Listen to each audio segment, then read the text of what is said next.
Good morning friends. बघा, balancing of redox reaction मागच्या लेक्चरला आपण बघितलं. How to balance redox reaction, त्याचे डिफरंट स्टेप्स किंवा डिफरंट रूल्स म्हटलं तरी पण चालेल. त्याच याच्यावर आधारित बॅलन्सिंग ऑफ रेडॉक्स रिॲक्शनवर आधारित सेकंड एक्झाम्पल आपण या ठिकाणी बघतो आहे.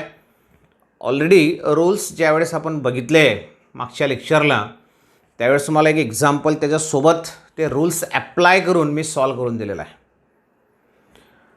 दुसरं एक्झाम्पल या ठिकाणी आपण बघतो आहे आणि याला पण आपल्याला रूल्स ॲप्लाय करून सॉल्व करायचं मित्रांनो. म्हणजेच काय, तर परत रूल्स काय आहेत ते आपलं रिपीट या ठिकाणी होईल. रिपिटेशनचं कारण असं आहे की हा सर्वात इम्पॉर्टंट पार्ट आहे तुमच्या चॅप्टरमधला. अगदी पहिल्या मिनटापासून तर शेवटच्या मिनटापर्यंत तुम्ही हा व्हिडिओ बघा. मागचा पण त्याच पद्धतीने आहे, कारण की रूल्स थोडं लक्षात यायला वेळ लागतो आणि जोपर्यंत आपण प्रॅक्टिस करत नाही, परत परत बघत नाही, स्वतः सॉल्व करत नाही, तोपर्यंत आपल्याला ह्या रिॲक्शनचं बॅलन्सिंग जमणार नाही. म्हणून मित्रांनो, व्हिडिओ रिपीटेडली बघा आणि व्हिडिओ बघत असताना केअरफुली ऐकावे असते. समजून घ्या कन्सेप्ट काय आहेत. लक्षात आलं? ठीक आहे. बघा, कालचे जे आपण रूल्स बघितले मागच्या लेक्चरला, त्याच आधारावर आपल्याला तेच रूल ॲप्लाय करून आपल्याला आता रेडॉक्स रिॲक्शन जी दिलेली आहे त्याला तुम्हाला सॉल्व करायची किंवा बॅलन्स करायची. तर या ठिकाणी तुम्हाला क्वेश्चन विचारला आहे, बॅलन्स दिस रेडॉक्स रिॲक्शन. रिॲक्शन तुम्हाला दिलेली आहे MnO4 मायनस ॲक्वियस मिडियममध्ये आहे. त्याच्यानंतर Br minus bromide ion aqueous medium. त्याच्यानंतर MnO2 मॅंगनीज डायऑक्साईड आहे, सॉलिड फॉर्ममधला आहे. आणि BrO3 मायनस आयन जो आहे तो पण ॲक्वियस फॉर्ममध्ये तुम्हाला दिलेला आहे. पण खाली म्हटलं आहे reaction occurs in basic medium. Basic मीडियमचा रूल पण तुम्हाला मागच्या याच्यात सांगितलं आहे. मागच्या रिॲक्शनमध्ये आपण तो ॲप्लाय केलेला नाही, पण रूल मात्र मी तुम्हाला शिकवला आहे. ओके, म्हणजे तो रूल किंवा ती स्टेप आपल्याला या ठिकाणी ॲप्लाय करायची. ओके, नाव रेडी. बघा, सर्वात पहिली स्टेप आपल्याला दिलेली असते किंवा पहिली स्टेप आपल्याला करायची असते. काय असते फर्स्ट स्टेप? जे इक्वेशन तुम्हाला दिलं आहे मित्रांनो पहिल्या स्टेपमध्ये, write down the skeleton equation. Unbalance equation, जे अनबॅलन्स इक्वेशन दिलेलं आहे त्यालाच आपण स्केलेटन इक्वेशन म्हणतो. त्याला ॲज इट इज लिहायचं आहे, त्याच्यात काहीच बदल करायचा नाही. ही तुमची स्टेप फर्स्ट. रूल्स या ठिकाणी लिहिणार नाही, पण रूल्स तुम्हाला एक्सप्लेन करतो मी. तर पहिल्या स्टेपमध्ये तुम्हाला दिलेली रिॲक्शन ॲज इट इज लिहायची आहे. Very simple. लक्षात आलं? ओके. बघा, आता दिलेली रिॲक्शन जी आहे ती ॲज इट इज आपण लिहितो आहे. इथूनच मी सुरुवात करतो याच्या आन्सरला. क्वेश्चनलाच आपण आन्सर या ठिकाणी म्हणतो आहे. बघा, पहिली स्टेप दिलेली रिॲक्शन ॲज इट इज. बरोबर आहे. रिॲक्शन बेसिक मीडियममध्ये होते एवढं फक्त लक्षात ठेवा, कारण का इथून आपण आता आन्सरला सुरुवात केलेली आहे. पहिली स्टेप आपण या ठिकाणी कंप्लीट केली आहे. दिलेली रिॲक्शन मी काय केलं आहे, जसंच्या तसं या ठिकाणी लिहून टाकलं आहे. बघा, 4 मार्काचा क्वेश्चन जर तुम्हाला विचारला गेला म्हणण्यापेक्षा डेफिनेटली विचारला जाईल. ओके. त्याच्यात पहिली स्टेप जे दिलं आहे तेच लिहायचं आहे. बरोबर, अर्धा मार्क्स फिक्स आहे तुमचा. बघा, आता दुसऱ्या स्टेपमध्ये काय करतो आपण. दुसरी स्टेप काय तुम्हाला अगोदर ओरली सांगतो, मग आपण ॲक्च्युली त्या ठिकाणी अप्लाय करणार ती स्टेप किंवा तो रूल. दुसरी स्टेप आपली अशी आहे, बॅलन्स द रिॲक्शन ॲटोमिकली. समजून घ्यावी याचा अर्थ काय. Balance the reaction atomically except oxygen and hydrogen. त्या रिॲक्शनमधला ऑक्सिजन किंवा हायड्रोजन असेल नसेल whatever it may be, ते सोडून द्यायचं आहे. त्याच्या व्यतिरिक्त जे इलेमेंट आहेत, ऑक्सिजन हायड्रोजन सोडून, ॲक्सेप्ट ऑक्सिजन आणि हायड्रोजन जे इलेमेंट आहेत त्यांना तुम्हाला ॲटोमिकली बॅलन्स करायचं आहे. म्हणजे काय करायचं मित्रांनो, नेमकं रिॲक्टंट साईडला जेवढे ते ॲटम असतील तेवढेच त्या इलेमेंटचे ॲटम प्रॉडक्ट साईडला असले पाहिजे. काय सोडून? मात्र ऑक्सिजनला बॅलन्स करायचं नाही आहे, हायड्रोजनला पण बॅलन्स करायचे, ते नंतर बॅलन्स करणार आपण. ओके. तर ऑक्सिजन हायड्रोजन सोडून तुम्हाला जे इलेमेंट दिसत आहे ते इलेमेंट तुम्हाला बॅलन्स करायचे. Got it? ओके. बघा, आता सेकंड स्टेपमध्ये आपण करणार. दिस इज युअर सेकंड स्टेप. मला वाटतं पहिल्या स्टेपमध्ये चेक करू शकतो आपण किती इलेमेंट असे आहेत की त्यांचे ॲटम रिॲक्टंट सेलला वेगळे आहेत. प्रॉडक्ट साईडला वेगळे आहेत. बघा ऑक्सिजन आणि हायड्रोजन जर सोडला तर इकडे Mn आहे आणि Br आहे, त्याचे ॲटम आपण चेक करून बघू. इकडे एक Mn आहे, इकडे पण एकच Mn आहे, म्हणजे ऑलरेडी तो बॅलन्स आहे. समजा या ठिकाणी असं Mn2 राहिलं असतं, बरोबर आहे. समजून घ्या ही स्टेप काय तर.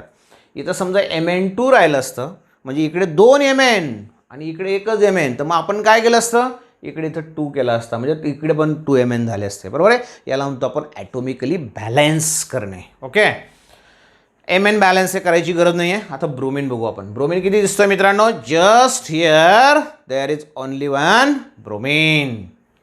रिॲक्टंट साईडला एकच ब्रोमिन आहे. मग प्रॉडक्ट साईडला बघा, इकडे पण एकच ब्रोमिन आहे. बघा आता रिॲक्टंट साईडला एक ब्रोमिन, प्रॉडक्ट साईडला पण एकच ब्रोमिन आहे, म्हणजे तो पण ऑलरेडी बॅलन्स आहे. म्हणजे सेकंड स्टेपमध्ये आपल्याला काहीच बदल करायचा नाही. बघा मी आता सेकंड स्टेप जी आहे ती ॲज इट इज लिहितो आहे. MnO4 minus aqueous, Br minus aqueous, काहीच बदल नाही. म्हणून स्टेप लिहिण्याची गरज नाही असं समजू नका, कारण की प्रत्येक स्टेपचा मार्क या ठिकाणी काउंट होणार आहे. हां, परीक्षेत लिहिताना त्याला कसं लिहिणार, स्टेप सेकंड के rule second, balance the reaction atomically except oxygen hydrogen असं लिहायचं आणि मग ती स्टेप लिहायची. ओके, इथं आपण ते लिहित नाही आहे, ओरली तुम्हाला मी ते एक्सप्लेन करतो आहे. बघा स्टेकंड स्टेप आपली कंप्लीट झाली आहे. आता third very very very important step. बघा तिसऱ्या स्टेपमध्ये काय करायचं आहे, you have to write the oxidation number of each element. Reactant side, product side, जे काही इलेमेंट तुमच्यासमोर आहेत रिॲक्शनमध्ये दिलेले आहेत, रिॲक्टंट असेल किंवा प्रॉडक्ट असेल, तर प्रत्येक इलेमेंटच्या सिम्बॉलच्या खाली तुम्हाला त्याचा ऑक्सिडेशन नंबर लिहायचा आहे. Right the oxidation number of each element below it's symbol. तिसऱ्या स्टेपमध्ये भरपूर गोष्टी आपल्याला करायच्या आहेत मित्रांनो. ओके, त्यातली पहिली गोष्ट काय करणार तुम्ही, प्रत्येक इलेमेंटच्या सिम्बॉलच्या खाली त्याचा ऑक्सिडेशन नंबर लिहिणार. मग जसं आता Mnचं ऑक्सिडेशन नंबर या ठिकाणी +7. प्रश्न असा पडला असेल तुम्हाला, आता +7 आला कुठून, पण हे तुम्हाला आता माहिती असलं पाहिजे, कॅल्क्युलेशन तुम्हाला जमले पाहिजे. बघा ऑक्सिजन काय असतो मित्रांनो, नेहमी -2. एका ऑक्सिजनचा -2, 4 ऑक्सिजनचा झाला तो -8, पण याच्यावर -1 चार्ज आहे, बरोबर आहे. मग या सर्वांची बेरीज जी आहे ती -1 झाली पाहिजे. मग -1 होण्यासाठी काय करावं लागेल, हा -8 आणि हा +7, -8 + 7 -1 झालं, बरोबर. हा -1 त्याचं तुमचं आन्सर आलं पाहिजे. हे कॅल्क्युलेशन तुम्हाला माहिती आहे, हे डिटेल आता सांगण्याची गरज नाही. ओके, तर बघा आता Mnचा ऑक्सिडेशन नंबर आला +7. ऑक्सिजनचं तुम्हाला माहिती आहे मित्रांनो, ॲज युजल. इथं लिहिताना परत एकदा सांगतो, एकच ॲटमचा ऑक्सिडेशन नंबर लिहायचा. जसं या ठिकाणी ऑक्सिजन किती आहेत, 4 आहेत. एका ऑक्सिजनचा -2 आहे, 4 ऑक्सिजनचा -8. कॅल्क्युलेशन करताना तो कन्सिडर करा, पण लिहिताना मात्र आपण एका ऑक्सिजनचा विचार करून या ठिकाणी लिहायचं आहे. ओके, कारण की आपल्याला पुढच्या स्टेपमध्ये जे चेंज बघायचं आहे, पुढच्या म्हणण्यापेक्षा ह्या स्टेपमध्ये ऑक्सिडेशन नंबर कितीने चेंज झाला तो एका ॲटमसाठी बघतो आपण, फॉर पर ॲटम. म्हणून एकाच ॲटमचा ऑक्सिडेशन नंबर लिहायचा. परत परत सांगतो, कारण इथंच आपण चुकतो. ओके, बघा त्या ठिकाणी Br मायनस याचा ऑक्सिडेशन नंबर सांगता येईल कोणाला, Br, त्याच्यावर -1 चार्ज आहे मित्रांनो. Mono atomic ion, second rule बघितला आहे आपण, आठवतं. सेकंड रूलमध्ये म्हटलं आपण मोनो ॲटॉमिक आयनचा ऑक्सिडेशन नंबर हा त्याच्यावर असणारा चार्ज जो आहे तोच त्याचा ऑक्सिडेशन नंबर आहे. मग या ठिकाणी ब्रोमिनवरचा चार्ज काय बघा, Br मायनस, एकच मायनस चार्ज आहे म्हणून त्याचा ऑक्सिडेशन नंबर आला -1. त्याच्यानंतर Mn +4. परत प्रश्न, Mn +4 आला कसा, बरोबर आहे. आन्सर तेच, ऑक्सिजन -2. ओके, एका ऑक्सिजनचा चार्ज मी या ठिकाणी लिहिला -2, पण असे किती ऑक्सिजन आहेत, -4. एका एलिमेंटचा आपल्याला लिहायचं आहे, टोटल तो -4 आहे, कारण की 2 ऑक्सिजन आहेत. एका ऑक्सिजनचा -2, दुसऱ्याचा पण -2, -4 आणि ह्या +4. -4 + 4 0. याच्यावर चार्ज आहे काहीच नाही, न्यूट्रल मॉलिक्युल आहे. इथं आपण -1 बेरीज काय घेतली, त्याच्यावर -1 चार्ज होता म्हणून. आता ह्या गोष्टी तुम्हाला समजताय असं मला वाटतंय. ओके, आता BrO3 मायनस, परत तोच प्रश्न, ब्रोमिनवरचा चार्ज +5, कारण की ऑक्सिजनवरचा चार्ज तुम्हाला माहिती आहे मित्रांनो -2 इंटू 3 केलं तर तो -6 होऊन जाईल. बेरीज काय आली पाहिजे -1.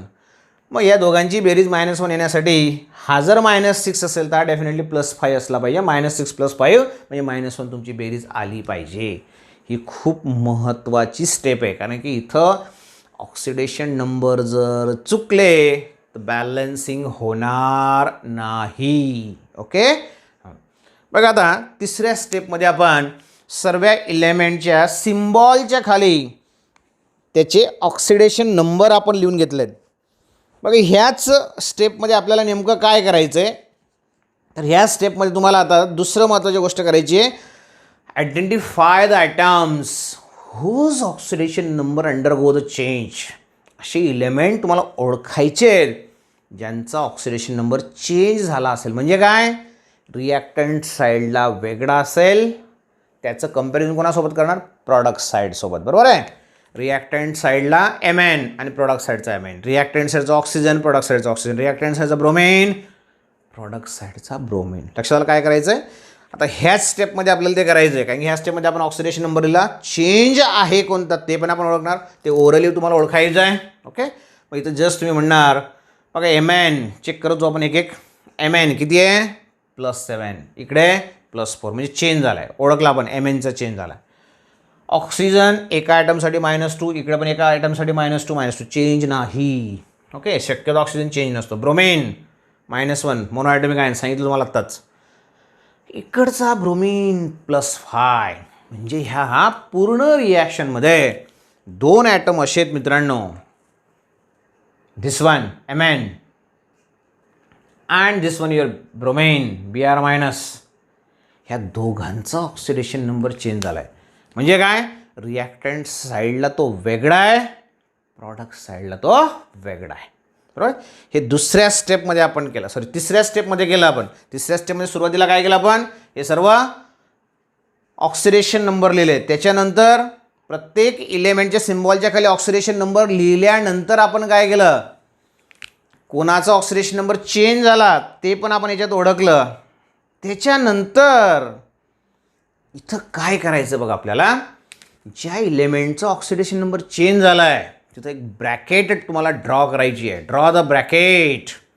बरोबर आहे, and you have to identify तो ऑक्सिडेशन नंबर कितीने चेंज झाला आहे. ओके, मग ड्रॉ करून बघू आपण ब्रॅकेट. बघा आता Mn, ब्रॅकेट ड्रॉ करणं म्हणजे काय, इकडचा Mn आणि इकडचा Mn. मग ह्या अशी ब्रॅकेट तुम्हाला ड्रॉ करायची आहे. +7 to +4 सांगता येईल कोणाला, वाढला का कमी झाला? ज्युनियर कॉलेजचे विद्यार्थी तुम्ही, आणि प्रश्न काय विचारला तुम्हाला मी, ज्युनियर KGचा विचारला आहे. बरोबर आहे, एकीकडे 7 आहे त्याचं रूपांतर 4 झालं, म्हणजे वाढलं का कमी झालं, कोणाला सांगता येईल, डिक्रीज झाला. कितीने, 7 4 वजा करा, कितीने, 3 तो डिक्रीज झाला. बरोबर आहे, मग काय लिहिणार, डिक्रीज इन ऑक्सिडेशन नंबर. आणि डिक्रीज इन ऑक्सिडेशन नंबर असेल म्हणजे काय, डेफिनेशन बघितली आपण मित्रांनो, reduction. Decrease in oxidation number कितीने, /3. 3ने तो ऑक्सिडेशन नंबर कमी झाला आहे, कारण की 7चा तो 4 झाला आहे, म्हणजे काय +7चा +4 झाला, म्हणजे तो 3ने कमी झाला आहे. लक्षात आलं, कितीने डिक्रीज झालं हे पण ओळखता आलं पाहिजे, तरच तुम्हाला प्रॉब्लेम सॉल्व्ह करता येईल, तरच तुम्हाला बॅलन्सिंग येईल. बरोबर आहे, हे झालं डिक्रीज. एक जर डिक्रीज असेल मित्रांनो तर लक्षात ठेवा, दुसरा डेफिनेटली इन्क्रीज असतोच, असलाच पाहिजे, असणारच. ओके, बघू आपण आहे का आता, कोणाचा ऑक्सिडेशन नंबर चेंज झाला, आता Mnचा आता आपण बघितला. आता ब्रोमिनचा बघू आपण. बरोबर आहे, बघा आता ब्रोमिनसाठी काय, ब्रोमिनचा ऑक्सिडेशन नंबर काय दिला तुम्हाला, -1. बघा ह्या -1चं कन्व्हर्शन इकडच्या ब्रोमिनमध्ये झालं. हा ब्रॅकेट वरून काढला तरी पण चालेल. ओके, खालीच काढले पाहिजे दोघं ब्रॅकेट, असं नाही आहे, कुठलाही वर कुठलाही खाली, दोघं खाली दोघं वर असं पण चालेल. बघा आता ब्रोमिनचं कन्व्हर्शन -1 to 5, -2 to +, किंवा -1 टू +5 म्हणजे डेफिनेटली तो वाढला आहे, बरोबर आहे. प्रश्न असा आता कितीने वाढला हे तुम्हाला ओळखायचं आहे. कसं ओळखणार? समजा तो 0चा 5 झाला असता, तुमच्याकडे एकही रुपयाने तुम्हाला 5 रुपये दिले, म्हणजे किती रुपये वाढले तुमच्याकडे? 5 रुपये वाढले, म्हणजे 5 रुपयाने तुमचं ग्रोथ झाली. पण इथं -1 आहे, -1चं 5 होणं म्हणजे काय? 6ने वाढणं, हे लक्षात ठेवा मात्र. -1 पासून तर 5 पर्यंत काउंट करत जा. बघा हा -1 बरोबर आहे. 1 2 3 4 आणि हा 5 म्हणजे टोटल किती झालं आहे? 6ने त्याचा ऑक्सिडेशन नंबर वाढला आहे. मग कसं लिहिणार मित्रांनो या ठिकाणी? Increase in oxidation number bye 6. 6ने तो ऑक्सिडेशन नंबर वाढला. आणि ऑक्सिडेशन नंबर जर वाढत असेल, इन्क्रीज इन ऑक्सिडेशन नंबर असेल, तर त्या रिॲक्शनला म्हणणार ऑक्सिडेशन. समजतं? ही रिॲक्शन झाली तुमची ऑक्सिडेशन. बघा आता अगोदर आपण म्हटलं रिडक्शन, अगोदर म्हटलं आपण ऑक्सिडेशन. म्हणजे इथं प्रूव्ह झालं की दिलेली रिॲक्शन अनबॅलन्स रिॲक्शन ही खरोखर काय? रेडॉक्स रिॲक्शन आहे. आणि मग तिला आपल्याला आता बॅलन्स करायचं आहे. तिसरी स्टेप खूप महत्त्वाची स्टेप, बरोबर आहे. कारण की आपण ऑक्सिडेशन नंबर पण लिहिले, त्याच्यानंतर कोणाचा ऑक्सिडेशन चेंज झाला ते पण आपण ओळखलं, कितीने चेंज झाला ते पण आपण ओळखलं. ओके. नाव फोर्थ रिॲक्शन फोर्थ स्टेप, ही पण खूप महत्त्वाची स्टेप आहे. याच्यातच खरं बॅलन्सिंग होणार आहे. बघा चौथ्या स्टेपमध्ये नेमकं करायचं तरी काय आपल्याला?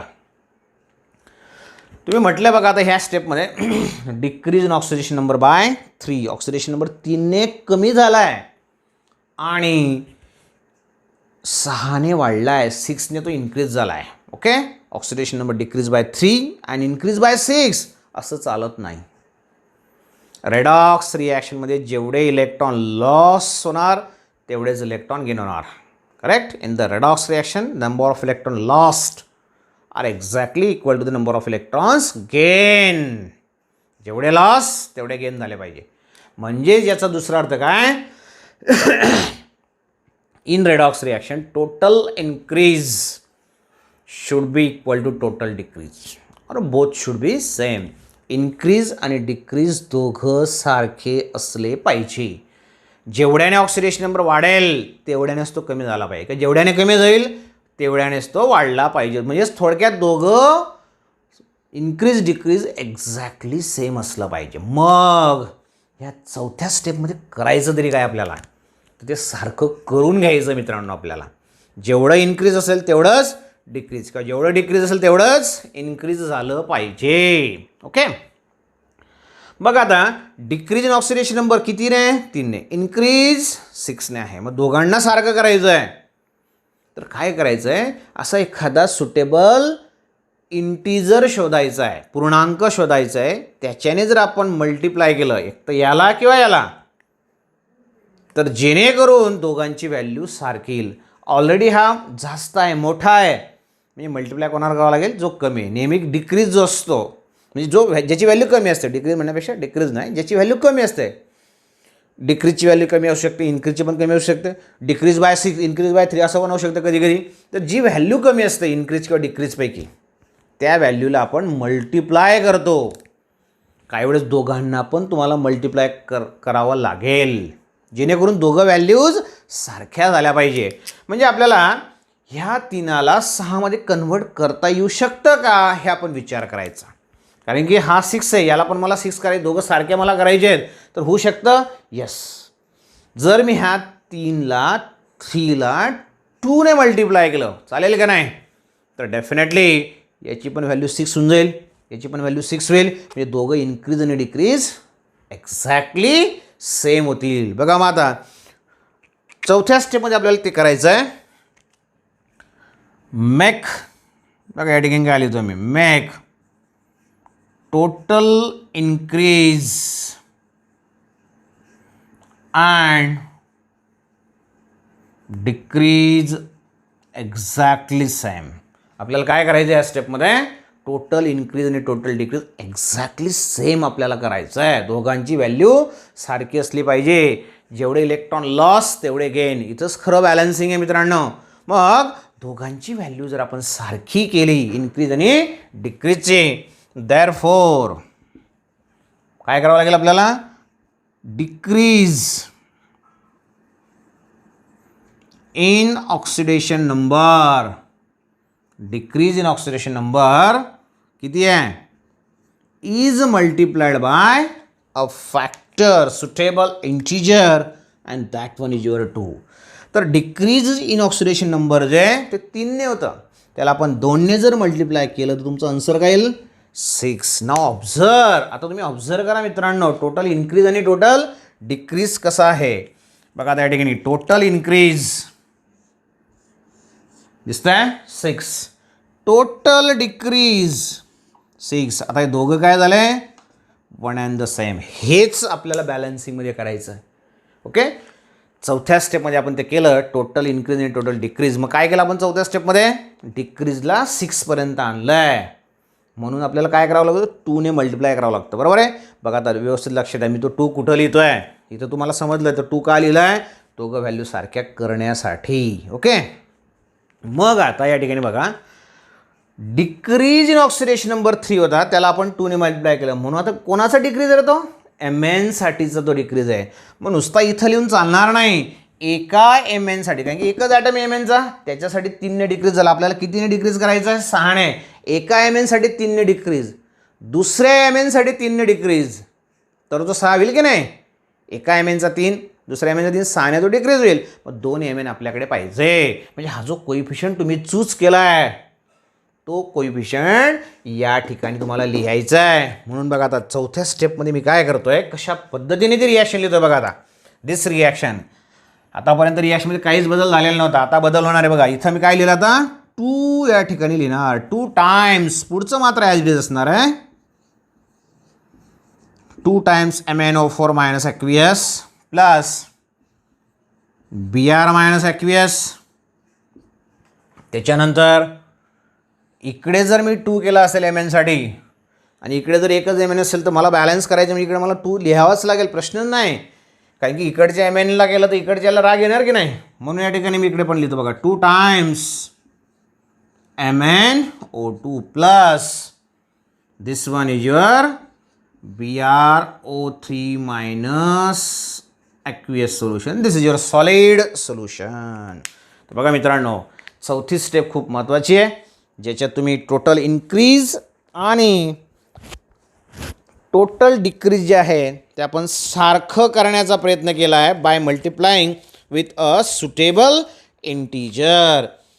त्याच्यानंतर मात्र आता काय करायचं आहे, 5व्या स्टेपमध्ये काय करायचं आहे, 5th स्टेप.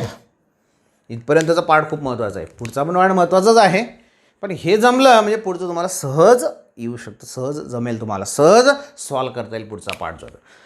तर 5th पार्टमध्ये आपल्याला करायचे किंवा 5th स्टेपमध्ये आपल्याला काय करायचं आहे, 5th रूल काय आहे, you have to balance oxygen atom. बघा काय म्हटलं मी, बॅलन्स रूल या ठिकाणी तुम्हाला माहिती आहे, balance oxygen atom by adding water molecule. ऑक्सिजनला तुम्हाला बॅलन्स करायचं आहे, कारण की बघा पहिल्या स्टेपमध्ये काय म्हटलं होतं आपण, स्केलेटन इक्वेशन. दुसऱ्या स्टेपमध्ये इलेमेंट्स बॅलन्स केले आपण, पण एक्सेप्ट म्हटलं होतं, आठवते तुम्हाला, एक्सेप्ट ऑक्सिजन अँड हायड्रोजन. तर तो ऑक्सिजन आणि हायड्रोजन आत्ता आपल्याला बॅलन्स करायचा आहे. तर ऑक्सिजन बॅलन्स करण्यासाठी काय करायचं नेमकं आपल्याला, बॅलन्स ऑक्सिजन, जर ऑक्सिजन बॅलन्स नसेल बाय ॲडिंग H2O, तर तुम्हाला काय ॲड करायचं आहे, H2O. मग कसं ॲड करणार बघा, ऑक्सिजन बॅलन्स करण्यासाठी H2O ॲड करायचं आहे. मग समजा फॉर एक्झाम्पल रिॲक्टंट साईडला 10 ऑक्सिजन आहेत, प्रॉडक्ट साईडला 4च ऑक्सिजन आहेत, कितीने कमी आहे, 6. तर जेवढे ऑक्सिजन कमी तेवढे वॉटर मॉलिक्यूल टाका, कारण की एका वॉटर मॉलिक्यूलमध्ये एक ऑक्सिजन आपल्याला किती कमी आहेत, 6 कमी आहेत. तर 6 वॉटर मॉलिक्यूल तिकडे ॲड करा. तिकडे म्हणण्यापेक्षा ज्या साईडला कमी असतील त्या साईडला, तो रिॲक्टंट साईड पण असू शकते किंवा प्रोडक्ट पण असू शकतात, काय प्रश्न नाही.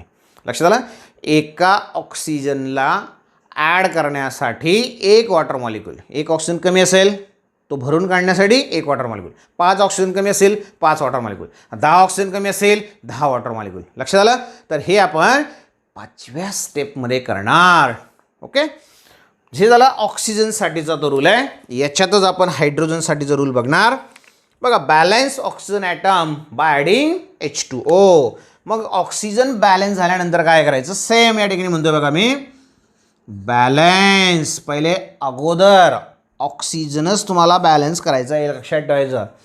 Balance hydrogen atom by adding H+ ion.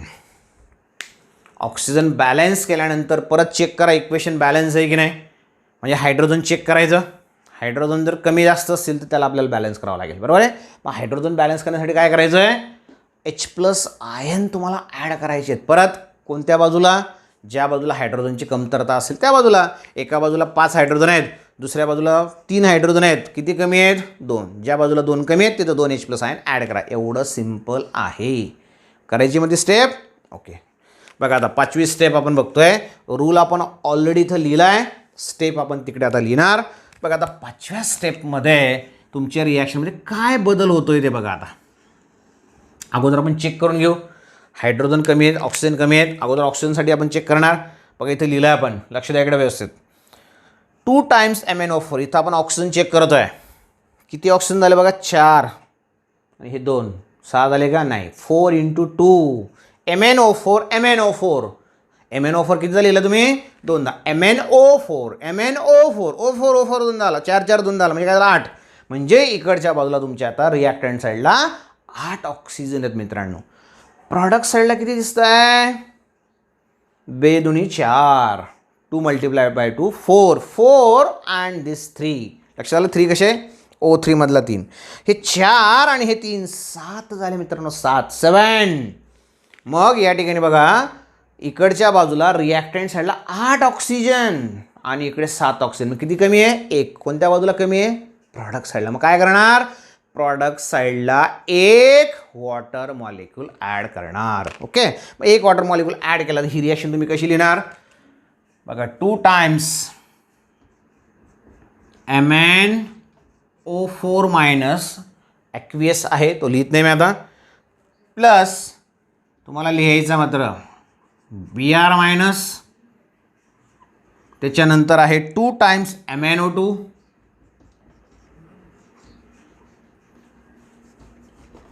2 times MnO2 solid फॉर्ममधला आहे आणि Br-O3-. बघा आता तुम्हाला परत ऑक्सिजन काउंट करून दाखवतो मी आणि मग ॲड करू आपण. 4 दुनी 8, इकडे 2 दुनी 4 आणि 3 7, तिकडे 7 आहेत, इकडे 8 आहेत. 1 ऑक्सिजन कमी प्रॉडक्ट साईडला. मग आपण काय करणार, प्रॉडक्ट साईडला 1 वॉटर मॉलिक्यूल ॲड करणार. बघा आता काउंट करा. ऑक्सिजन 4, 2 दुनी 4 आणि 3 7 आणि 1 8. इकडे पण 8 ऑक्सिजन, तिकडे पण 8 ऑक्सिजन झाले. लक्षात आलं. खूप महत्त्वाची स्टेप आहे. ऑक्सिजन आणि हायड्रोजन तुम्हाला या ठिकाणी बॅलन्स करायचे आहेत, बरोबर आहे. ऑलरेडी ऑक्सिजन आपण बॅलन्स केले, हायड्रोजन पण आपण ह्याच स्टेपमध्ये बॅलन्स करून घेणार. सेपरेट लिहिली तरी चालेल, याच्यात केलं तरी पण चालेल. बघा आता हायड्रोजन बॅलन्स करण्यासाठी काय करायचं, H+ आयन तुम्हाला ॲड करायचं. काउंट करून बघा हायड्रोजन कुठे किती आहेत.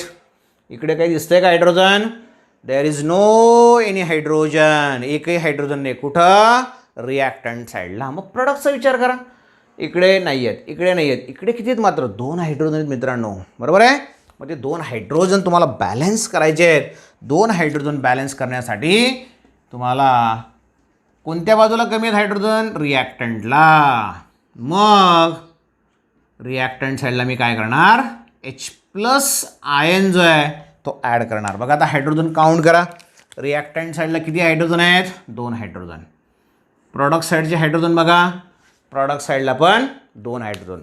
परत एकदा सर्व इक्वेशन जे मित्रांनो, पूर्ण इक्वेशन तुम्ही चेक करून बघा. म्हणजे प्रत्येक इलेमेंट बॅलन्स आहे किंवा नाही, बरोबर आहे. तर इथपर्यंतचं रिॲक्शन जे इक्वेशन जे आपण ऑप्टेन केलं that is a balanced equation. मग तुम्हाला वाटेल आता बॅलन्स झालं, 4 पैकी 4 मार्क्स आपल्याला पडणार, बरोबर आहे. येस. पण जर बेसिक मीडियममधली तुम्हाला रिॲक्शन दिलेली असेल, तुम्हाला सुरुवातीलाच म्हटलं होतं मित्रांनो मी की ही जी रिॲक्शन तुम्हाला दिलेली आहे ही बेसिक मीडियममधली आहे, बरोबर आहे. तर आपण बघा काल एक रूल बघितला होता, आठवत असेल तुम्हाला. बेसिक मीडियममधल्या रिॲक्शनमध्ये काय करतो आपण, शेवटच्या स्टेपला you have to add OH minus ion. जर बेसिक मीडियमची रिॲक्शन असेल तर आणि तरच OH मायनस आयन ॲड करायचे. बेसिक मीडियममध्ये नसेल तर रिॲक्शन बॅलन्स होऊन गेली. समजा तुम्हाला बेसिक मीडियम दिलेलं राहिलं नसतं इथं तर रिॲक्शन बॅलन्स होती, याच्या पुढची स्टेप करायची गरज नव्हती आपल्याला. पण बेसिक मीडियममधली जर रिॲक्शन असेल तर आपल्याला OH मायनस आयन ॲड करावे लागतात, बरोबर आहे. सो आता OH मायनस आयन कुठं ॲड करणार, कारण की आता ऑलरेडी रिॲक्शन बॅलन्स होऊन गेलेली आहे, म्हणून OH मायनस आयन ॲड करताना दोघं बाजूला ॲड करा. पण किती, जेवढे H प्लस आयन असतील तेवढे OH मायनस आयन आपण ॲड करणार. म्हणून बघा सर्व रूल्स व्यवस्थित एकदा फॉलो करा, बघून घ्या, आणि मग शेवटी आपल्याला OH मायनस आयन ॲड करायचे आहेत. आता किती सांगितलं तुम्हाला मी, जेवढे H प्लस आयन असतील तेवढे OH मायनस आयन. लक्षात ठेवायचं, जेवढे H प्लस असतील तेवढे OH मायनस आयन. कोणत्या बाजूला, दोघं बाजूला, कारण की ऑलरेडी रिॲक्शन बॅलन्स आहे. तुम्ही फक्त आता एका बाजूला करून टाकलं चालेल का, अनबॅलन्स होऊन जाईल. एवढं केलेलं सर्व 0 होऊन जाईल. म्हणून बघा आता पुढच्या स्टेपमध्ये, 6व्या स्टेपमध्ये इथं म्हणणार तुम्ही as the reaction takes place in basic medium then add OH minus ion. तुम्हाला इथं OH मायनस ॲड करायचे आहेत. किती, जेवढे H प्लस आयन आहेत तेवढे, दोघं बाजूला. कशा पद्धतीने रिॲक्शन होणार बघा आता मग. Therefore here 2 times MnO4 minus aqueous Br aqueous 2 times H plus aqueous plus 2 times OH minus. बघा जेवढे H प्लस आहेत तेवढेच OH मायनस ॲड झालेच पाहिजे. It gives 2 times MnO2 plus BrO3 minus plus, लक्षात येतं आहे, H2O. ऑलरेडी H2O तिथं आहेच. बघा आता इकडे 2 OH, म्हणून इकडे सुद्धा तुम्हाला 2 OH मायनस आयन ॲड करावे लागतील. बघा इकडे पण 2 OH ॲड केले, तिकडे म्हणजे रिॲक्शन बॅलन्सची बॅलन्सच राहिली, बरोबर आहे. बघा मित्रांनो आता असं राहू दिलं तरी चालेल इक्वेशन, पण अजून एक स्टेप आपण या ठिकाणी वाढवू शकतो, वाढवून घ्यायची. काय, तर या ठिकाणी तुम्हाला दिलं बघा H प्लस आयन आणि OH मायनस आयन. एका बाजूला असं होणार, जेव्हा जेव्हा बेसिक मीडियम असेल, जेव्हा जेव्हा तुम्ही OH ॲड करणार त्यावेळेस OH मायनस आणि ज्या बाजूला H प्लस आहेत त्याच्यातले OH आणि H एकत्रच येणार. मग बघा या ठिकाणी 2 H प्लस आयन आहेत, 2 OH minus ion. H plus आणि OH जर एकत्र आलं तर काय तयार होऊन जाईल, वॉटर तयार होईल की नाही. मग बघा आता या ठिकाणी या दोघांच्या ऐवजी मी वॉटर मॉलिक्यूल लिहून टाकेल. मग हेच इक्वेशन कसं लिहिणार, 2 times MnO4, लक्ष द्या, Br मायनस प्लस, दोघं जर मी एकत्र केलं तर HOH एकत्र केलं तर वॉटर तयार होतं. बघा H2 आणि O, बरोबर. किती वॉटर तयार होतील मग, 2 H प्लस आणि 2 OH, म्हणजे 2 वॉटर मॉलिक्यूल तयार झाले. Plus 2 times MnO2 plus BrO3 minus plus H2O plus 2 times OH minus ion. लक्षात आलं. अजून एक स्टेप वाढवायची आपल्याला. काय करणार, बघा इकडे किती H2 दिसत आहे, 2. इकडे किती आहेत, 1. मग बघा 2 H2 आहे, समजा 2 H2 आहे, समजून घ्या आपण. असं दोघं मी सेपरेट लिहून टाकले. असं लिहायचं नाही परीक्षेमध्ये, तुम्हाला समजण्यासाठी सांगतोय फक्त. काय करणार मी, 2 H2 आहेत, इकडचा एक H2 आणि इकडचा एक H2 कॅन्सल करून टाकणार. आलं लक्षात. मग एक H2 जर कॅन्सल झाला, लक्षात आली. स्टेप काय करायची आहे, बघा या ठिकाणी लिहितोय मी आता. हे 2 H2O आणि ह्या इकडचा एकच H2 आहे. मी काय केलं, इकडचा एक वॉटर मॉलिक्यूल कॅन्सल केला. कारण दोघं सारखे सारखे आहेत दोघं बाजूला, म्हणजेच डेफिनेटली कॅन्सल होणार. सारखे करून कॅन्सल करून टाकले मी. मग आता काय शिल्लक राहिलं बघा, कॅन्सल करून काय राहिलं, 2 times MnO4 minus plus Br minus. बघा 2 वॉटर मॉलिक्यूल होते, त्यातलं एक वॉटर मॉलिक्यूल गेला, इकडचे दोन इकडचे एक, एक एक कॅन्सल केला आपण, म्हणून एकच शिल्लक राहिला. 2 times MnO2 then BrO3 plus, आता वॉटर मॉलिक्यूल यायची गरज आहे नाही, 2 टाइम्स OH मायनस आयन. बरोबर आहे.